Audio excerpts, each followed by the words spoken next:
अध्याय नंबर 11। अध्याय number 11 class 6 NCERT का जो हम लोग कंप्लीट कर रहे हैं। ठीक है, क्या नाम है इसका? इस अध्याय का क्या नाम है आपका?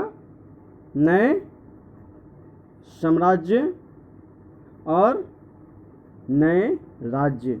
नए साम्राज्य कैसे, जिस तरीके से हम लोग रेगुलर कंटिन्यूस जो है हम लोग पढ़ते आ रहे हैं।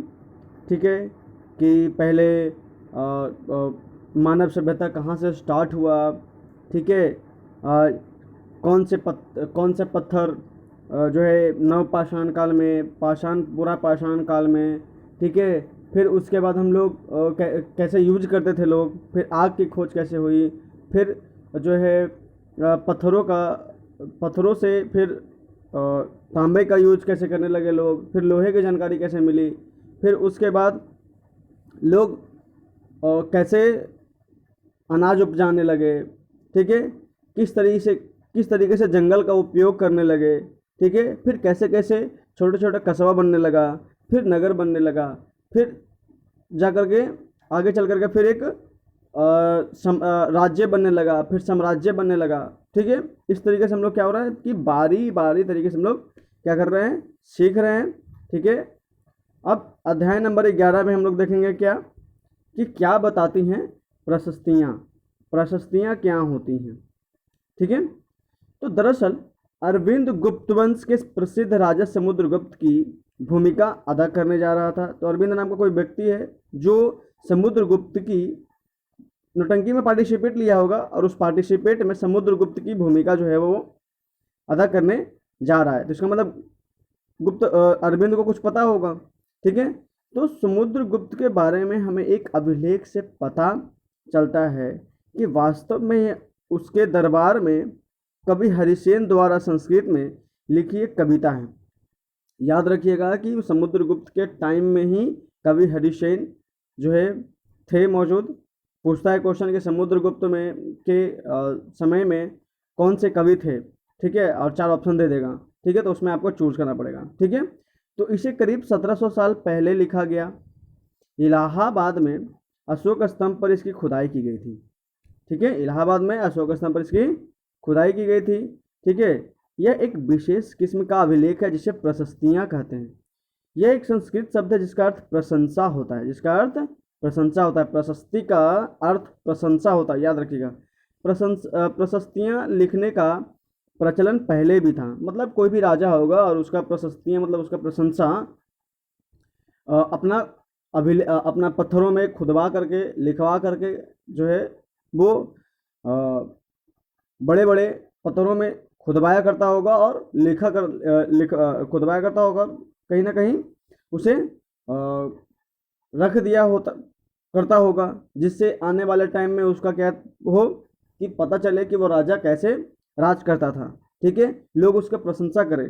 ठीक है, तो जैसा तुमने अध्याय 10 में गौतमी पुत्र श्री सातकर्णी की प्रशस्ति के बारे में पढ़ा, परंतु गुप्त काल में इनका महत्व और बढ़ गया। मतलब गुप्त काल में लोग जो है और जो राजा महाराजा थे वो और अभिलेख में अपना प्रशस्तियाँ लिखवाना स्टार्ट कर दिए, ताकि उनके बारे में लोग जो है हजारों हजारों साल तक लोग जाने। क्योंकि अभिलेख में पत्थरों में खुदवाया होता था, तो वो मिट्टी तो थी नहीं, ना बारिश की इफेक्ट पड़ती थी, ना उस पर गर्मी की, ना ठंडी की।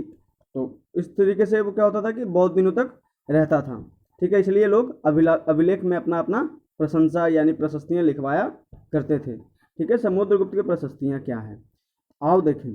समुद्रगुप्त की प्रशस्तियाँ हमें ये बताती हैं कि कवि ने इसमें राजा की एक योद्धा को जीतने वाला राजा, युद्धों को जीतने वाला राजा, विद्वान तथा एक उत्कृष्ट कवि के रूप में भरपूर प्रशंसा की। मतलब समझ रहे हैं ना, राजा के बारे में खूब प्रशंसा हो रहा है अभिलेख में, यहाँ तक कि उसे ईश्वर के बराबर बताया गया है। प्रशस्तियाँ में लंबे लंबे वाक्य दिए गए हैं, यहाँ वैसे ही एक वाक्य का अंश दिया गया है। अब योद्धा समुद्रगुप्त के बारे में प्रशस्तियाँ क्या हैं?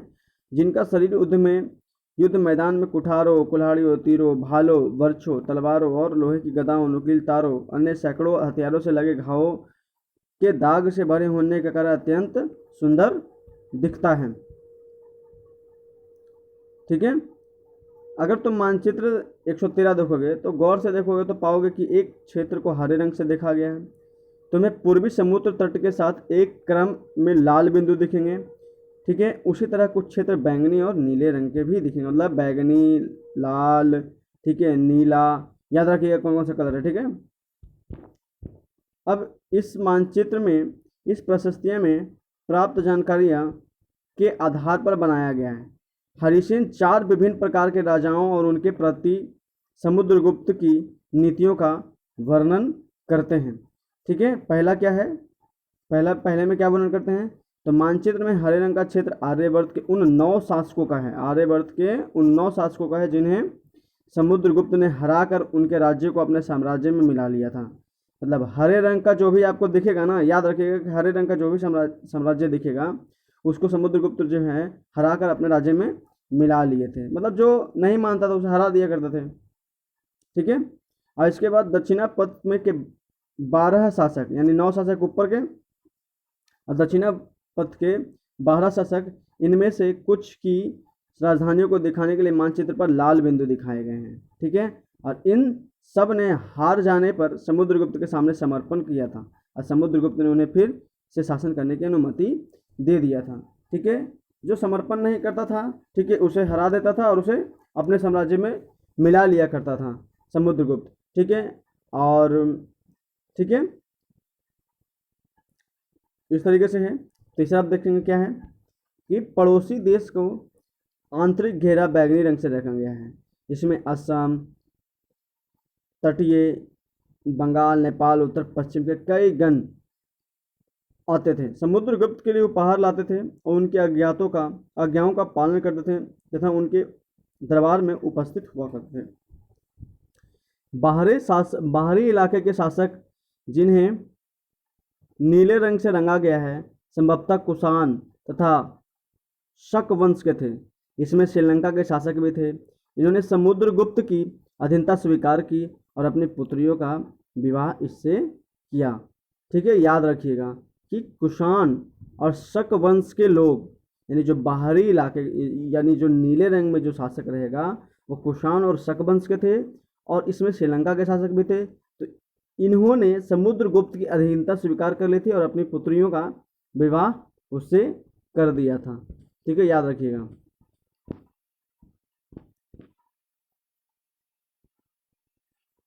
ठीक है। ये है गुप्त वंश का जो लाल रंग है, जो लाल कलर का है, गुप्त वंश से जीत गए थे। ठीक है। गुप्त वंश से जो समुद्रगुप्त थे वो जीत गए थे। और आंतरिक राज्य जो है वो ये रहा आपका। ठीक है। ये रहा आंतरिक राज्य और बाहरी राज्य। ठीक है। ये हो गया आंतरिक राज्य, ये हो गया बाहरी राज्य। ठीक है। और आर्यवर्त देखिए मतलब क्या था कि ये हो गया था आंतरिक राज्य, ये हो गया आर्यवर्त और ये हो गया बाहरी राज्य।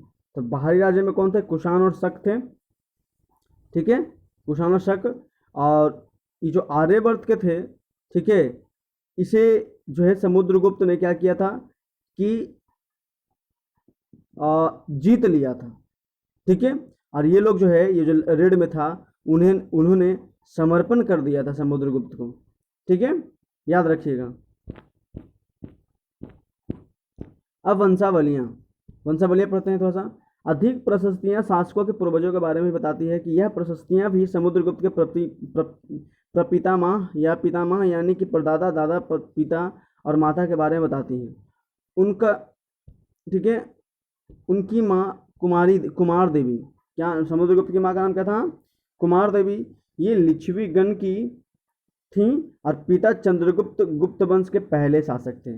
मतलब कुमार देवी जो थी वो लिच्छवी गण की थी। ठीक है। और जो पिता थे वो चंद्रगुप्त, वो गुप्त वंश के पहले शासक थे, जिन्होंने महाराजा धीराज की जैसी बड़ी उपाधि धारण की थी। समुद्रगुप्त ने यह भी उपाधि धारण की थी। ठीक है। उनके दादा और परदादा का महाराजा के रूप में ही उल्लेख है। इससे यह आभास होता है कि आभास मिलता है कि कि धीरे धीरे इस वंश का महत्व बढ़ता गया। ठीक है। अब देखो समुद्रगुप्त के बारे में हमें उनके बाद के शासकों जैसे उनके बेटे चंद्रगुप्त द्वितीय, ठीक है, वंशावली वंशावली पूर्वजों की सूची से भी जानकारी मिलती है। उनके बारे में अभिलेखों तथा सिक्कों से पता चलता है उन्होंने पश्चिमी भारत में सैन्य अभियान में अंतिम शक शासक को परास्त किया था। यानी शक शासक अंतिम टाइम में जो है शक शासक को परास्त किया था। बाद में ऐसा विश्वास किया जाने लगा कि उनके दरबार विद्वानों से भरा था। कवि कालिदास और खगोल शास्त्री आर्यभट्ट उनके दरबार में थे। मतलब उनकी माता जो थी वो लिच्छवीगण की थी और पिता जो है वो चंद्रगुप्त थे, जो गुप्त वंश के संस्थापक थे। ठीक है। वो सब के सब जो है महाराजा धीराज का उपाधि लिए हुए थे और आपका जो समुद्रगुप्त थे वो भी महाराजा धीराज की उपाधि लिए। और जो अंतिम जो क्या है कि जो चंद्रगुप्त द्वितीय हैं, ठीक है, वो पश्चिम भारत में सैन्य अभियान में अंतिम शक शासक को परास्त किया। अब बाद में ऐसा महसूस होने लगा, ऐसा विश्वास किया जाने लगा कि जो चंद्रगुप्त द्वितीय हैं उनके जो दरबार थे उनमें कालिदास और खगोल शास्त्री आर्यभट्ट उनके दरबार में मौजूद थे। और समुद्रगुप्त के टाइम में कौन थे? तो समुद्रगुप्त के टाइम में कवि हरिसेन, ठीक है, कवि हरिसेन थे, याद रखिएगा। अब हर्षवर्धन और हर्षचरित के बारे में जानेंगे। जिस तरह गुप्त वंश के शासकों के बारे में अभिलेख तथा सिक्कों से पता चलता है, उसी तरह कुछ अन्य शासक के बारे में भी उनकी जीवनी से पता चलता है। ऐसा ही एक राजा थे हर्षवर्धन, जिन्होंने करीब 1400 साल पहले शासन किया। उनके दरबार कवि वान भट्ट ने संस्कृत में उनकी जीवनी का हर्षचरित लिखी है। मतलब समझ रहे हैं ना, मतलब समुद्रगुप्त में के शासनकाल में कवि हरिसेन थे, चंद्रगुप्त द्वितीय के शासनकाल में कौन थे? कालिदास और आर्यभट्ट। और हर्षवर्धन के शासनकाल में कौन थे? तो कवि वान भट्ट थे, याद रखिएगा। ठीक है। इसमें हर्षवर्धन की वंशावली देते हुए उनके राजा बनने तक का वर्णन है। चीनी तीर्थयात्री स्वान यानी हर्षवर्धन के टाइम में ही चीनी तीर्थयात्री जो है स्वान, जिनके बारे में तुम अध्याय 10 में पढ़े हो, काफ़ी समय के लिए हर्ष के दरबार में रहे थे और उन्होंने वहाँ जो कुछ भी देखा उसका विस्तृत विवरण दिया। ठीक है। हर्ष अपने पिता के सबसे बड़े बेटे नहीं थे, पर अपने पिता और बड़े भाई की मृत्यु हो जाने पर थानेश्वर के राजा बने। यानी हर्ष जो है, जो हर्षवर्धन थे, हर्षवर्धन के शासनकाल में, ठीक है, वो चीनी यात्री हेन सांग आते हैं, ठीक है, स्वेन सांग आते हैं। और उनके कवि में जो उनके टाइम में जो कवि थे वो कौन थे? वो बाणभट्ट कवि थे। और हर्षवर्धन जब राज्य सिंहासन हासिल करने वाले थे तब वो अपने पिता और बड़े भाई की मृत्यु हो जाने के बाद वो थानेश्वर के राजा बने। ठीक है। और उनके बहनोई कन्नौज के शासक थे। मतलब उनके बहनोई यानी हर्षवर्धन के बहनोई कन्नौज के शासक थे। और जब बंगाल के शासक ने उन्हें, यानी कन्नौज के शासक जो बहनोई थे हर्षवर्धन के, उन्हें मार दिया जाता है। ठीक है। कौन मारते हैं? तो बंगाल के शासक उन्हें मार देता है। उसके बाद क्या होता है कि जो हर्षवर्धन है, ठीक है, वो क्या करते हैं कि कन्नौज को अपने अधीन कर लेते हैं और बंगाल पर आक्रमण कर देते हैं। ठीक है। इस तरीके से बंगाल तथा मगध और बंगाल को जीतकर उन्हें पूर्व में जितनी सफलता मिली थी उतनी सफलता अन्य जगहों पर नहीं मिली। जब उन्होंने नर्मदा नदी को पार कर दक्कन की ओर आगे बढ़ने की कोशिश की तब चालुक्य नरेश पुलकेशिन द्वितीय ने उन्हें रोक दिया। मतलब समझ रहे ना, हर्षवर्धन के शासनकाल में कवि बाणभट्ट थे। ठीक है। जब वो राजा बन रहे थे तो वो थानेश्वर के राजा थे। ठीक है, बड़े भाई और बाप के मरने के बाद। और उसके बाद जो बहनोई थे वो कन्नौज के शासक थे। ठीक है। तो कन्नौज के शासक को क्या होता है कि बंगाल के जो शासक थे वो उसे मार देते हैं, तो कन्नौज को अपने अधीन कर लेते हैं हर्षवर्धन। उसके बाद बंगाल पर आक्रमण कर देते हैं, तो मगध और जो बंगाल है, ठीक है, उसको जीत लेते हैं। अब वो चाहते हैं कि मैं नर्मदा नदी को पार करके यानी दक्षिण भारत में जाऊं, लेकिन दक्षिण भारत में क्या थे कि आपका पुलकेशिन द्वितीय, और पुलकेशिन द्वितीय किसके नरेश थे? तो चालुक्य नरेश थे, यानी चालुक्य वंश के नरेश थे। याद रखिएगा। ठीक है। अब पल्लव चालुक्य और चालुक्य द्वितीय की प्रशस्तियाँ। ठीक है। इस काल में पल्लव और चालुक्य दक्षिण भारत के सबसे महत्वपूर्ण राजवंश थे। मतलब समझ रहे हैं। ठीक है कि पल्लव और चालुक्य दक्षिण भारत के सबसे महत्वपूर्ण राजवंश थे। अब पल्लवों का राजा उनकी राजधानी कांचीपुरम के आसपास के क्षेत्रों से लेकर, यानी पल्लवों के राजा और उनकी राजधानी कांचीपुरम के आसपास के क्षेत्रों से लेकर कावेरी नदी के डेल्टा तक फैला था। कावेरी नदी के डेल्टा तक फैला था कौन सा, किनका शासक, तो पल्लव के। ठीक है। और जबकि चालुक्य और चालुक्य वंश के ही थे पुलकेशिन द्वितीय। ठीक है। तो नर्मदा नदी से लेकर कावेरी नदी तक के डेल्टा तक फैला था इनका। और कृष्णा और तुंगभद्रा नदी के बीच के स्थित था चालुक्य का राजा, यानी पुलकेशिन द्वितीय की कहानी। ठीक है। तो चालुक्यों की राजधानी ऐहोल थी, याद रखिएगा। ठीक है। पल्लवों की राजधानी कौन थी, तो कांचीपुरम। और चालुक्यों की राजधानी कौन था, तो ऐहोल थी। यानी पुलकेशिन द्वितीय की राजधानी कौन थी, ऐहोल थी, जिन्होंने हर्षवर्धन को रोका। ठीक है। यह एक प्रमुख व्यापारीकरण केंद्र था। धीरे धीरे यह धार्मिक केंद्र भी बन गया, जहाँ कई मंदिर थे। ठीक है। जहाँ कई मंदिर थे। ठीक है। पल्लव और चालुक्य एक दूसरे की सीमाओं को आक्रमण करते थे। ठीक है। अब मुख्य रूप से राजधानियों को निशाना बनाया जाता था जो समृद्ध शहर थे। पुलकेशिन द्वितीय सबसे प्रसिद्ध चालुक्य राजा थे। उनके बारे में हमें उनके दरबारी कवि राजनिक रवि कीर्ति देवी द्वारा रचित प्रशस्तियाँ से पता चलता है। यानी हर्षवर्धन के टाइम में उनके कवि कौन थे, तो कवि वानभट्ट थे। ठीक है। और चंद्रगुप्त द्वितीय के टाइम में कवि कौन थे, तो कालिदास और आर्यभट्ट थे। और समुद्रगुप्त के टाइम में कौन थे, तो कवि हरिसेन थे। ठीक है। उसी तरीके से पुलकेशिन द्वितीय यानी चालुक्य वंश के जो पुलकेशिन थे, जिनका राजधानी ऐहोल था। ठीक है। उनकी राजधानी जो है ऐहोल थी। और उनके टाइम के कवि कौन थे, तो रवि कीर्ति थे। और वो उन्होंने पुलकेशिन द्वितीय के बारे में बहुत अच्छे से बताया है। ठीक है। इसमें उनके पूर्वजों, खास तौर से पिछली 4 पीढ़ियों के बारे में बताया गया। पुलकेशिन द्वितीय को अपने चाचा से यह राज्य मिला था। ठीक है, याद रखिएगा। अब रवि कीर्ति के बारे में जानेंगे, क्या क्या बताते हैं रवि कीर्ति सर। रवि कीर्ति के अनुसार उन्होंने पूर्व तथा पश्चिम दोनों समुद्री तटीयों इलाकों में अपने अभियान चलाए। ठीक है। यानी कौन चलाए, तो पुलकेशिन द्वितीय। इसके अतिरिक्त उन्होंने हर्ष को भी आगे बढ़ने से रोका। हर्ष का अर्थ होता है आनंद होता है।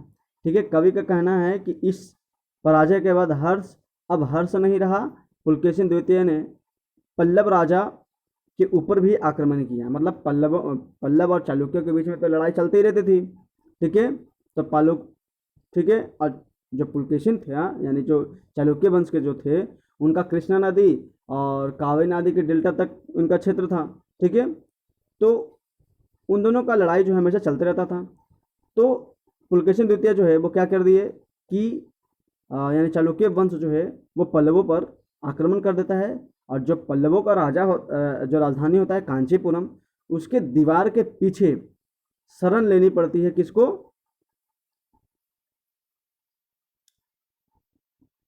ठीक है, पल्लवों को। पर चालुक्यों की यानी जो पुलकेशिन द्वितीय की विजय थी वो अल्पकालीन थी। लड़ाई से दोनों वंश दुर्बल हो गए। पल्लवों और चालुक्यों का अंततः राष्ट्रकूट और चोल वंशों ने समाप्त कर दिया। मतलब समझ रहे हो ना। ठीक है। चालुक्य ने किसको समाप्त किया, तो हर्ष को। और जब चालुक्य और पल्लव आपस में लड़े तो दोनों दुर्बल हो गए और दोनों पे फिर विजय प्राप्त कर लिए राष्ट्रकूट और चोल वंश। ठीक है, ने समाप्त कर दिया। इसके बारे में तुम कक्षा 7 में पढ़ोगे। ठीक है। इन राज्यों का प्रशासन कैसे चलता था, तो पहले के राजाओं की तरह इन राजाओं के लिए भूमि पर कर सबसे महत्वपूर्ण बना रहा। प्रशासन के प्राथमिक इकाई गांव होते थे। ठीक है। हाँ, ठीक है। अब लेकिन धीरे धीरे कई नई बदलाव आए। राजाओं ने आर्थिक, सामाजिक, राजनीतिक, सैन्य शक्ति रखने वाले लोगों को समर्थन जुटाने के लिए कई कदम उठाए। उदाहरण के लिए, ठीक है, कई महत्वपूर्ण प्रशासकीय पद आनुवंशिक पद बन गए। ठीक है। महत्वपूर्ण प्रशासकीय पद आनुवंशिक बन गए, अर्थात बेटे अपने पिता के पद पाते थे। ठीक है। जैसे कि कवि हरिसेन अपने पिता की तरह महादंड नायक अर्थात मुख्य न्याय अधिकारी थे। कभी कभी एक ही व्यक्ति कई पदों पर कार्य करता था, जैसे कि हरिसेन एक महादंड नायक होने के साथ साथ कुमारात्य अर्थात एक महत्वपूर्ण मंत्री था। एक क्या था, संधि विग्राहिक और अर्थात युद्ध और शांति के विषयों का भी मंत्री था। संभवतः वहीं के स्थानीय प्रशासन में प्रमुख व्यक्तियों का बहुत बोलाबाला था। ठीक है, इसमें नगर श्रेष्ठ यानी मुख्य मुख्य जो है मुख्य बैंकर या शहर का व्यापारी सार्थवाह यानी व्यापारियों के काफिलों का नेता, प्रथम कुलिक अर्थात मुख्य शिल्पकार तथा ठीक है काश्याथों यानी लिपकों के प्रधान जैसे लोग होते थे। ठीक है, प्रशासनिक जो है ना वो बहुत इंपॉर्टेंट है, यही सब आपका यूपीएससी में क्वेश्चन बनेगा। इस तरह की नीतियां कुछ हद तक प्रभावशाली होती हैं, पर समय के साथ साथ इनमें कुछ व्यक्ति इतने अधिक शक्तिशाली हो जाते थे कि अपना स्वतंत्र राज्य स्थापित कर लेते थे। ठीक है, तो जो जो नीतियां थी, जो जो एडमिनिस्ट्रेटिव करने का तरीका था राजाओं का, वो इतना अच्छा था, इतना प्रभावशाली था कि इनमें से कुछ व्यक्ति इतने अधिक शक्तिशाली हो जाते थे। ठीक है, कि वे अपने आप स्वतंत्र राज्य स्थापित कर लेते थे। ठीक है, क्योंकि उतना ज़्यादा वो पावर इकट्ठा कर लेते थे। ठीक है, तो फिर वो राजा के विरोधी आक्रमण करते थे और कभी कभी वो जीत भी जाते थे और वो स्वतंत्र हो जाते थे। ठीक है, एक नए प्रकार की सेना। ठीक है, कुछ राजा अभी भी जो पुराने राजाओं की तरह एक सुसंगठित सेना रखते थे, जिसमें हाथी, रथ, घुड़सवार और पैदल सिपाही होते थे, पर इसके साथ साथ कुछ सेना नायक भी होते थे जो आवश्यकता पड़ने पर राजाओं को सैनिक सहायता करते थे। इन सेना नायकों को कोई नियमित वेतन नहीं दिया जाता था, बदले में इनमें से कुछ की भूमिदान दिया जाता था। दी गई भूमि से ये कर वसूलते थे। ठीक है, जिससे वे सेना घोड़ों की देखभाल करते थे, साथ साथ ही वे इस युद्ध के लिए हथियार जुटाते थे। और इस तरह के व्यक्ति सामंत कहलाते थे। जहाँ कहीं भी शासक दुर्बल होते थे, ये सामंत स्वतंत्र होने की कोशिश करते थे। ये बहुत इम्पोर्टेंट है। ठीक है, दक्षिण के नए राज्यों की सभाएं ठीक है कैसे होती थी। तो पल्लवों के अभिलोक में कई स्थानीय सभाओं की चर्चा है। इनमें से एक था ब्राह्मण भूस्वामी को संगठन, जिसे सभा कहते थे। ये सभाएं उप समितियों के जरिए सिंचाई, खेती बाड़ी से जुड़ी विभिन्न काम, सड़क निर्माण, स्थानीय मंदिरा की देखरेख आदि का काम करते थे। जिन इलाकों के भूस्वामी ब्राह्मण नहीं थे, वहाँ उर नामक ग्राम सभा के होने की बात कही गई है। यानी जहाँ ब्राह्मण नहीं होते थे, वहाँ उर नामक ग्राम सभा के होने की बात कही गई है। नगरम व्यापारियों के एक संगठन का नाम है। ठीक है, नाम है।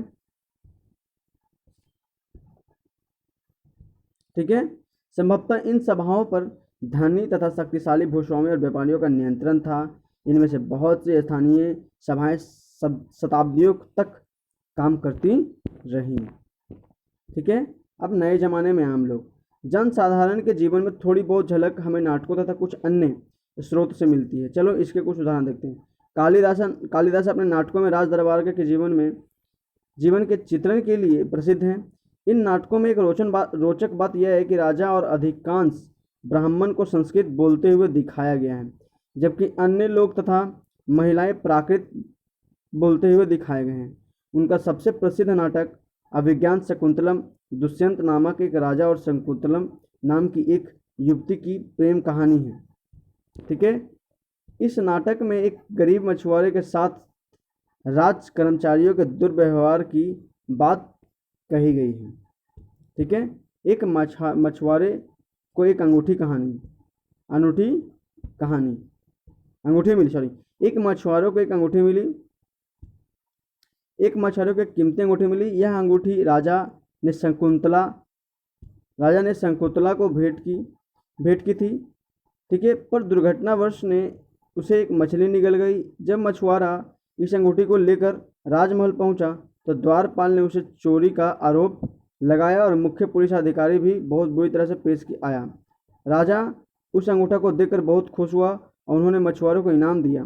पुलिस वाला और द्वारपाल मछुआरे से इनाम का कुछ हिस्सा हड़पने के लिए उसके साथ शराब खाने चल पड़े। अब चीन तीर्थयात्री कहानी। चीन तीर्थयात्री का फाशियन का ध्यान उन लोगों की दुर्गति पर भी गया जिन्हें ऊंची और शक्तिशाली लोग अछूत मानते थे। इन्हें शहरों के बाहर रहना पड़ता था। वे लिखते हैं, अगर इन लोगों को शहर या बाजार के भीतर आना होता था तो सभी को आगाह करने के लिए लकड़ी के एक टुकड़े पर चोट करते रहते थे। यह आवाज़ सुनकर लोग सतर्क अपने को छू जाने से या किसी भी प्रकार के संपर्क से बचाते थे। एक जगह बाण भट्ट द्वारा अभियान पर निकली राजा की सेना का बड़ा सजीव चित्रण किया गया है। राजा बड़ी मात्रा में साजो सामान लेकर यात्रा करते थे। इनमें हथियारों के अतिरिक्त रोजमर्रा के उपयोग में होने वाले चीज़ें जैसे बर्तन, असबाब, जिसमें सोने के पायदान भी शामिल थे, खाने पीने का सामान, बकरी, हिरन, खरगोश, सब्जियां, मसाले आदि विभिन्न प्रकार की चीज़ें शामिल होती थीं। ये सारी चीज़ें ठेले गाड़ियों पर या ऊँट तथा हाथियों जैसे सामान ढोने वाले जानवरों को की पीठ पर लाद कर ले जाया जाती थीं। इस विशाल सेना के साथ साथ संगीतकार नगाड़े, बिगुल और तुरही बजाते हुए चलते रहते थे। रास्ते में ठीक है, रास्ते में पड़ने वाले गांव वालों को उनका सत्कार करना पड़ता था। वे दही, गुड़ तथा फूलों की उपहार लाते थे तथा जानवरों को चारा भी देते थे। ठीक है, वे राजा से भी मिलना चाहते थे ताकि अपनी शिकायत या कोई अनुरोध उनके सामने रख सकें। ठीक है, पर ये सेनाएं अपने पीछे विनाश और विध्वंस की निशानी छोड़ जाती थीं। अक्सर गांव वालों की झोपड़ियां हाथी कुचल डालते थे और व्यापारियों के काफिलों में जूते बैल इस हलचल भरे माहौल से डरकर भाग खड़े होते थे। अब बाण भट्ट लिखते हैं, पूरी दुनिया धूल के गर्त में डूब जाती थी। ठीक है, अब अन्यत्र ये जो हमारा है वर्ल्ड हिस्ट्री के बारे में कुछ इसमें जानकारी मिलेगी। ठीक है, मानचित्र में अरब ढूंढो। मरुभूमि होते हुए भी सदियों से अरब यातायात का एक बड़ा केंद्र था। दरअसल अरब व्यापारी तथा नाविक ने भारत और यूरोप के बीच समुद्री व्यापार बढ़ाने का एक महत्वपूर्ण भूमिका निभाई थी। अरब में रहने वाले अन्य लोगों में बेदुइन थे जो घुमक्कड़ कबीले होते थे। ये मुख्य रूप से ऊँटों पर आश्रित होते थे क्योंकि यह एक ऐसा मजबूत जानवर है जो मरुभूमि में भी स्वस्थ रह सकता है। लगभग 1400 साल पहले पैगंबर मोहम्मद ने अरब में इस्लाम नामक एक नए धर्म की शुरुआत की।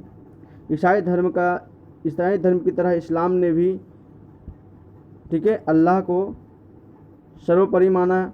ठीक है, उनके बाद सभी को समान माना गया है। यहाँ इस्लाम धर्म का पवित्र ग्रंथ कुरान एक अंश दिया गया है। ठीक है, मुसलमान स्त्रियों और पुरुषों के लिए, विश्वास रखने वाले स्त्रियों और पुरुषों के लिए, भक्त स्त्रियां और पुरुषों के लिए, सच्चे स्त्रियां और पुरुषों के लिए, धैर्यवान और स्थिर मन की स्त्रियों और पुरुषों के लिए, दान देने वाले स्त्रियों और पुरुषों के लिए, उपवास कर रखने वाले स्त्रियों और पुरुषों के लिए, अपनी पवित्रता बनाए रखने वाले स्त्रियों और पुरुषों के लिए, अल्लाह को हमेशा याद करने वाले स्त्रियों और पुरुषों के लिए। अल्लाह इन सब के लिए है जो के लिए ही क्या है कि क्षमा और पुरस्कार रखा है। अगले 100 सालों के दौरान इस्लाम उत्तरी अफ्रीका, स्पेन, ईरान और भारत में फैल गया। अरब नाविक जो इस महाद्वीप के तटीय बस्तियों से पहले ही परिचित थे, अब अपने साथ इस धर्म को भी ले आए।